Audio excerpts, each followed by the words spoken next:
Ya, Anda menyaksikan Money Talks spesial bersama saya Bramudia Prabowo. Kali ini kita akan mengupas secara mendalam terkait isu yang akhir-akhir ini menjadi perhatian pelaku pasar keuangan dan para pengambil kebijakan ekonomi, yaitu terkait ekonomi China yang beberapa waktu terakhir makin menunjukkan tanda-tanda sedang tidak baik-baik saja meski pemerintahnya telah membuka kembali aktivitas ekonominya seiring makin meredanya pandemi COVID-19 di negara tersebut. Kami akan ulas pula resiko dan juga efeknya bagi perekonomian dan khususnya sektor perbankan Indonesia mengingat peran sektor perbankan yang begitu penting bagi perekonomian Indonesia.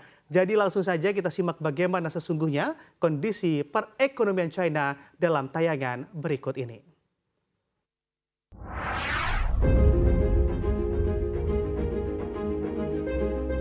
Ekonomi Cina sedang dalam masa sulit. Hal ini terlihat dari sejumlah data ekonominya yang dirilis dalam beberapa waktu terakhir.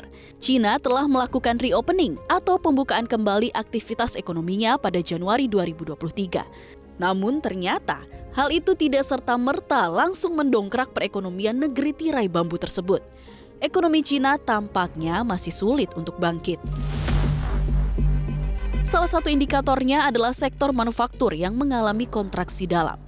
Berdasarkan data Biro Statistik Nasional Cina, angka indeks aktivitas manufaktur di bulan Mei 2023 berada di level 48,8, lebih rendah dari perkiraan dan turun dibandingkan April yang mencapai 49,2. Sektor manufaktur yang terkontraksi juga terlihat dari kinerja impor Cina yang dilaporkan anjlok 4,5% secara tahunan pada Mei 2023.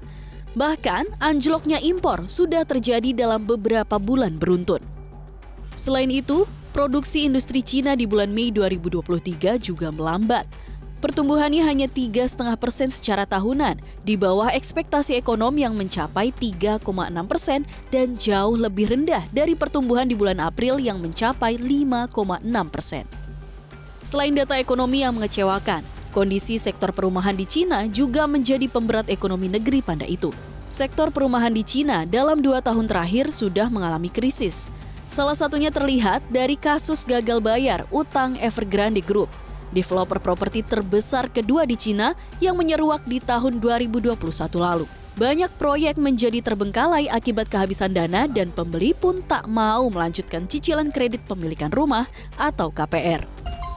Sinyal perlambatan ekonomi Cina tersebut diperkuat dengan dipangkasnya suku bunga acuan Bank Sentral Cina pada 20 Juni 2023. Suku bunga dasar pinjaman atau loan prime rate 1 tahun yang berfungsi sebagai patokan untuk pinjaman korporasi diturunkan 10 basis poin menjadi 3,55% dari sebelumnya 3,65%.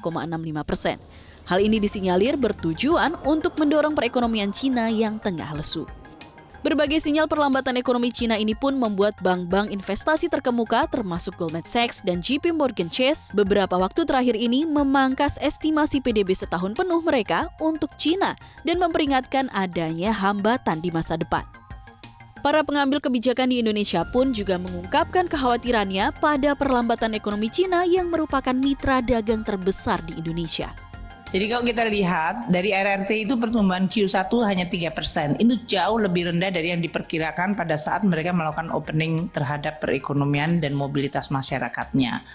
Amerika walaupun resilient tidak masuk ke dalam jurang resesi, namun pertumbuhannya hanya slightly above 1%. Eropa juga walaupun tidak masuk ke jurang resesi, meskipun Jerman negara dengan perekonomian terbesar di Eropa sekarang di Q1 sudah negative growth. Namun kita juga lihat pertumbuhannya semuanya hanya di sekitar 0 atau 1%. Ini menggambarkan bahwa tadi higher for longer akan menghasilkan pertumbuhan ekonomi weaker for longer juga. Baik untuk Amerika, Eropa maupun eksternal kita termasuk RRT.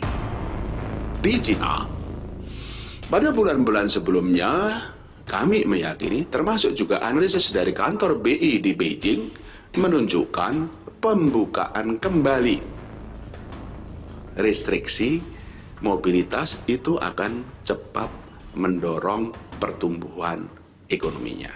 Itu seperti itu.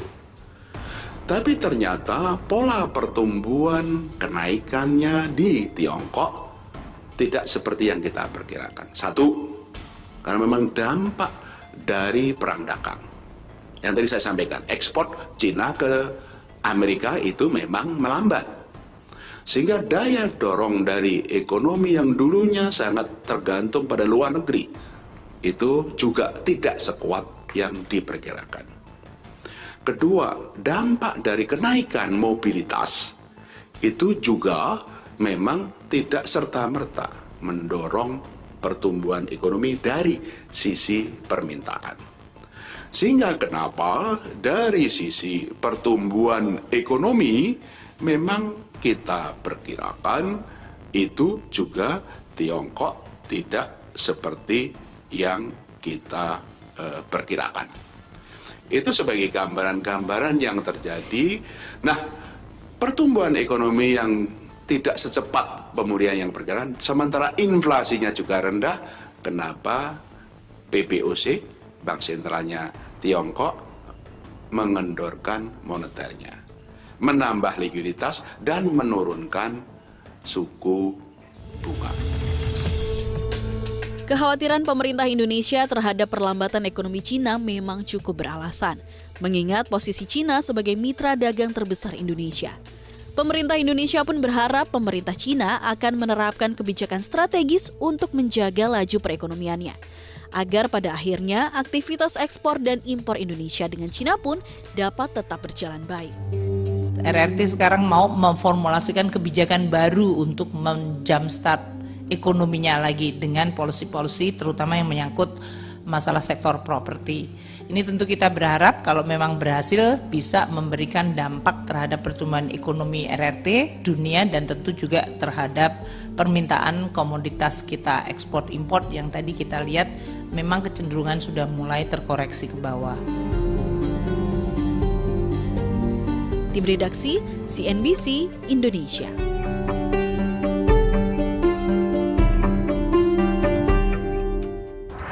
Nah, itu tadi ya, kondisi ekonomi China memang telah menunjukkan sinyal-sinyal perlambatan sehingga turut memicu kekhawatiran bagi pengambil kebijakan ekonomi di Indonesia.